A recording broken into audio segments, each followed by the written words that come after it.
നിങ്ങൾ ഈ ദൃശ്യങ്ങളിലോട്ട് നോക്കിയേ. പ്രധാനമന്ത്രി നരേന്ദ്രമോദിക്ക് ഇന്തോനേഷ്യയിലെ വ്യോമയാന നൽകിയ സ്വീകരണമാണ്. സാധാരണഗതിയിൽ ഒരു ലോക നേതാവിനും കിട്ടാത്ത സ്വീകരണമാണ് ഇന്തോനേഷ്യയിലേക്ക് പ്രധാനമന്ത്രി നരേന്ദ്രമോദിക്ക് അവരുടെ ഫൈറ്റർ ജെറ്റുകളിൽ നിന്നും സ്വീകരണം കിട്ടിയത്. ഇന്തോനേഷ്യയിലെ പ്രധാനമന്ത്രിയായ പ്രാബോവോ സുബിനോ മോദിയെ വെറും ഔപചാരികമായി മാത്രമല്ല സ്വീകരിച്ചത്. അദ്ദേഹം വളരെയേറെ ഇന്ത്യയുടെ പ്രൗഢിനെ പറ്റിയും അല്ലെങ്കിൽ അദ്ദേഹത്തിന്റെ പോലും ഇന്ത്യയുടെ രക്തമാണെന്ന് പോലും മോദിയോടുള്ള പ്രസംഗത്തിൽ അദ്ദേഹം പറഞ്ഞിരുന്നു. മോദിയുടെ ഈ സന്ദർശനത്തിന് പിന്നിൽ ഇന്ത്യയുടെ നിർണായകമായ പല അന്താരാഷ്ട്ര തന്ത്രങ്ങളുടെ ഭാഗമായാണ് മോദി ഇന്തോനേഷ്യയിലെത്തിയത്. അതുപോലെ തന്നെ ഇന്തോനേഷ്യക്കും ഇതിൽ പ്രധാനമായും ഏറ്റവും ഇന്ത്യക്ക് വിജയിച്ച അജണ്ട എന്ന് പറയുന്നത്, ഇതിലെ ഏറ്റവും തന്ത്രപരമായ വിജയം എന്ന് പറയുന്നത് ഇന്തോനേഷ്യയിലെ തന്നെ ഏറ്റവും തന്ത്രപ്രധാന തുറമുഖമായ സബാം തുറമുഖം ഇന്ത്യക്കും കൂടി വികസനത്തിന്റെ ഭാഗമാക്കാനുള്ള ഒരു കരാർ അതിൽ ഒപ്പിട്ടു. എന്തുകൊണ്ടാണ് സബാങ് എന്ന് പറയുന്ന വെറും തുറമുഖത്തിന്റെ പേരിൽ മാത്രം ഇന്ത്യ ഇത്ര ഇമ്പോർട്ടൻ്റ് കൊടുക്കാൻ കാരണം? അതിന് പിന്നിൽ ഒരു വലിയ കളിയുണ്ട്. അത് ഈ വീഡിയോ ഞാൻ പറയാം. രണ്ടാമത്തെ കാര്യം, ഇന്ത്യയിലെ ഏറ്റവും വലിയ കണ്ടുപിടുത്തങ്ങളിൽ ഒന്നാണ്, അല്ലെങ്കിൽ ഇന്ത്യൻ പ്രതിരോധ മേഖലയിലെ ഏറ്റവും വലിയ കണ്ടുപിടുത്തങ്ങൾ ഒന്നാണ് ബ്രഹ്മോസ്. ലോകത്ത് ഒരുപാട് ഏകദേശം 20-ലധികം രാജ്യങ്ങൾ തന്നെ ഓൾറെഡി നമ്മൾ എന്ത് ചെയ്തു, കയറ്റുമതി ചെയ്തു കഴിഞ്ഞു. അതിന്റെ കയറ്റുമതിയും അതുമായിട്ട് ബന്ധപ്പെട്ട ഡീലിങ്സും ഇവിടെ നമ്മൾ നടത്തുന്നു. അതുകൂടാതെ എയർ ടു എയർ മിസൈലായ നമ്മുടെ അസ്ത്ര ഇന്ത്യ അടുത്തിടെ വികസിപ്പിച്ചെടുത്ത ഒന്നാണ്. ഈ അടുത്ത ന്യൂസിൽ തന്നെ പറയുന്നുണ്ട്, സൗദി അറേബ്യ പോലും ഇന്ത്യയിൽ നിന്ന് ഓർഡർ ചെയ്ത് വാങ്ങിക്കാനുള്ള പരിപാടിയിലാണ്. നമ്മളൊരു കാര്യം മനസ്സിലാക്കണം, ഈ കഴിഞ്ഞ 4 വർഷങ്ങൾക്കിടയിൽ ഇന്ത്യ വലിയ രീതിയിലാണ് പ്രതിരോധ ഉൽപ്പന്നങ്ങൾ മറ്റു രാജ്യങ്ങളിലേക്ക് കയറ്റുമതി ചെയ്യുന്നത്. ഇത് ഇന്ത്യൻ സാങ്കേതിക വിദ്യയിലുള്ള വിശ്വാസവും മറ്റുള്ളവർക്ക് ഇന്ത്യൻ ഉൽപ്പന്നത്തിലുള്ള അംഗീകാരം കൂടിയാണ്. നമുക്ക് വിശദമായി കടക്കാം. എന്തുകൊണ്ടാണ് സബാങ് എന്ന് പറയുന്ന തുറമുഖം ഇന്ത്യ വികസിപ്പിക്കാനുള്ള അധികാരം ഇന്തോനേഷ്യയിൽ നിന്ന് വാങ്ങിച്ചെടുത്തത്? പ്രധാനപ്പെട്ട കാര്യം നമുക്കറിയാം, വെറും കടലെടുക്ക് കൊണ്ട് തന്നെ ഒരു യുദ്ധം വിജയിപ്പിക്കാൻ ഇറാന് സാധിച്ചു, അല്ലെങ്കിൽ ലോകത്തിന്റെ പല കാര്യങ്ങളും നിയന്ത്രിക്കാൻ ഇറാന് സാധിച്ചു. അതുപോലെ തന്നെയാണ് ഒരുപക്ഷെ അതിൽ ഇരട്ടി എന്ന് തന്നെ പറയാം സ്ട്രൈറ്റ് ഓഫ് മലാക്ക എന്ന് പറയുന്നത്. കാരണം ഇന്തോനേഷ്യയുടെയും അതുപോലെ തന്നെ സൗത്ത് ഈസ്റ്റ് ഏഷ്യയിലെ മിക്ക രാജ്യങ്ങളും അവർ ഉൽപ്പന്നങ്ങൾ കയറ്റുമതിയും ഇറക്കുമതിയും ചെയ്യുന്ന പ്രധാന ഇടനാഴിയാണ് സ്ട്രൈറ്റ് ഓഫ് മലാക്ക എന്ന് പറയുന്നത്. അതുപോലെ തന്നെ ചൈനയിലെ പെട്രോളും മറ്റു ക്രൂഡ് ഓയിലിന്റെയും ഏകദേശം 80% കടന്നു പോകുന്നത് ഈ സ്ട്രൈറ്റ് ഓഫ് മലാക്കയിലൂടെയാണ്. ഒരുപക്ഷെ ചൈനയുടെ വ്യവസായത്തിന്റെ ജീവനാടി എന്ന് തന്നെ വിശേഷിപ്പിക്കാം. ഹോർമൂസ് കടലെടുക്ക് ഇറാൻ അടച്ചപ്പോൾ തന്നെ നമ്മൾ ലോകം നേരിട്ട ഒരു പ്രതിസന്ധി നാം കണ്ടതാണ്.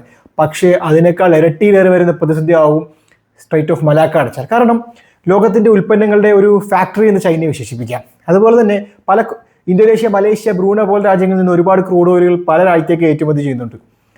അതുകൊണ്ട് തന്നെ അത് ക്രൂഡ് ഓയിലും നിർണായകമായ ഒരു പാത തന്നെയാണ്. സോ ഇന്ത്യക്ക് ചുറ്റുമായി ചൈന പല രീതിയിലുള്ള പദ്ധതികൾ കൊണ്ടുവരുന്നു. അതായത് ഒരു ആക്രമണം നടന്നാൽ ഇന്ത്യയെ ചുറ്റും നിന്ന് ആക്രമിക്കത്തക്ക പ്ലാനുമായി ചൈന ശ്രീലങ്ക, ബംഗ്ലാദേശ്, മാലദ്വീപ്സ്, പാകിസ്ഥാൻ തുടങ്ങിയ രാജ്യങ്ങളിലെ ഇന്ത്യ അതിർത്തിയുമായി ചേരുന്ന പ്രധാനപ്പെട്ട ഭാഗങ്ങളിലെ തുറമുഖങ്ങളെല്ലാം ചൈനയുടെ കീഴിലാണ് വരുന്നത്. അത് ഇന്ത്യയെ നിരീക്ഷിക്കാനും നാളെ എന്തെങ്കിലും യുദ്ധം നടന്നാൽ ഇന്ത്യക്കെതിരെ കൗണ്ടർ ചെയ്യാനുള്ള തന്ത്രം കൂടിയാണ് അവരവിടെ ഉദ്ദേശിക്കുന്നത്. എന്നാൽ ഇതിനെതിരായാണ് ഇന്ത്യൻ കൗണ്ടർ ചെയ്ത് സെബാങ്ങിൽ പുതിയ തുറമുഖത്തിന്റെ അധികാരം നേടുന്നത്. ഇതുവഴി ഉണ്ടാകുന്ന ഏറ്റവും വലിയ ഗുണമെന്ന് പറഞ്ഞാൽ അവിടെ ഇന്ത്യൻ കമ്പനികൾക്ക് കൂടുതൽ നിക്ഷേപങ്ങൾ നടത്താനും സ്ട്രൈറ്റ് ഓഫ് ഹോർമൂസിനെ കൂടുതൽ നിരീക്ഷിക്കാനും അവിടുത്തെ ചൈനീസ് സാന്നിധ്യത്തെ ഇന്ത്യക്ക് തടയിടാനും പല ചൈനീസ് ആക്രമണങ്ങളെ നേരിടാനും പറ്റുന്ന രീതിയിലാണ് ഇന്ത്യൻ നാവികസേനയ്ക്ക് കൂടുതൽ സ്വാധീനം വർദ്ധിപ്പിക്കാനും ചൈനയിൽ നിന്നുള്ള ഭീഷണി കുറയ്ക്കാനും അതുപോലെ തന്നെ ചൈനയിലെ ട്രാൻസ്പോർട്ടിന് നേരെയുള്ള ഇന്ത്യക്ക് നേരെ നാളെ ഒരു ആക്രമണം വന്നാൽ നമുക്ക് എന്ത് ചെയ്യാം, നേരെ സ്ട്രൈറ്റ് ഓഫ് മലാക്കയിൽ പോയി ആ ഹോർമൂസ് ഇറാൻ അടച്ചിട്ട പോലെ നമുക്കും അടച്ചിട്ട് നിയന്ത്രണം ഏറ്റെടുത്ത് ചൈനയെ മുൾമുനയിൽ നിർത്താൻ സാധിക്കും. ലോകത്ത് അത് വലിയ വിഷയമാക്കി ആ പ്രോബ്ലത്തെ തന്നെ സോൾവ് ചെയ്യാൻ തക്ക കഴിവ് നമ്മുടെ രാജ്യത്തിനുമുണ്ട്. അതുപോലെ തന്നെയാണ് നമുക്ക് ആൻഡമാനിൽ നമ്മൾ ഓൾറെഡി ഒരു പോർട്ടൊക്കെ വെച്ച് നമ്മൾ വലിയ രീതിയിലുള്ള സ്വാധീനം ഓൾറെഡി നമ്മൾ ഉറപ്പിക്കുന്നുണ്ട്.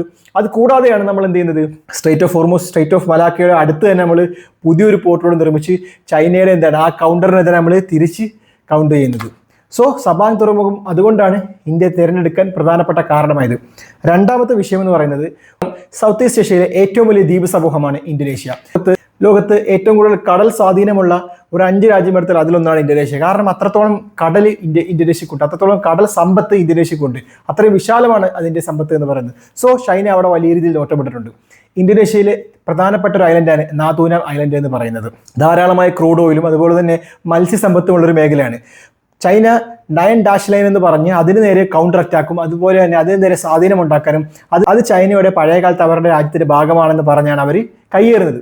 പക്ഷേ 2016 അന്താരാഷ്ട്ര ട്രൈബ്യൂണൽ കോടതിയിൽ ഇത് ഇന്തോനേഷ്യക്ക് അനുകൂലമായി തന്നെയാണ് വിധി വന്നത്. കാരണം ഇത് ഇന്തോനേഷ്യയിലെ തന്ത്രപ്രധാനപ്പെട്ട സ്ഥലമാണ്.